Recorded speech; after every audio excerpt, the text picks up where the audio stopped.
السلام علیکم محترم ناظرین۔ ایک دفعہ کا ذکر ہے کہ ایک جنگل میں ایک شیر رہتا تھا۔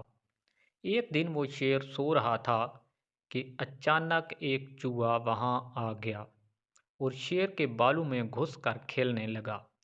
اچانک شیر کی آنکھ کھل گئی۔ اس نے چوہے کو پکڑ لیا۔ چوہا ڈر گیا۔ وہ شیر سے منت کرنے لگا کہ مجھے چھوڑ دو، میں آئندہ ایسا نہیں کروں گا۔ شیر کو اس پر رحم آ گیا۔ اس نے چوہے کو چھوڑ دیا۔ چوہا جاتے جاتے شیر سے کہنے لگا کہ میں اس احسان کا بدلہ ضرور دوں گا۔ شیر ہنس پڑا۔ ایک دن کچھ شکاری جنگل میں آ گئے۔ انہوں نے جال ڈال کر شیر کو پکڑ لیا۔ وہاں اچانک وہی چوہا بھی آ گیا۔ اس نے اپنے دانتوں سے جال کو کاٹ دیا۔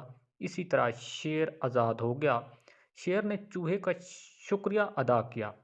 چوہے نے کہا کہ کوئی بات نہیں، ایک دن آپ نے میری مدد کی تھی اور آج میں نے آپ کی مدد کر دی، اس میں شکریہ کس بات کا۔ دوستو، اگر آپ کو ہماری ویڈیو اچھی لگی تو چینل کو ضرور سبسکرائب کریں۔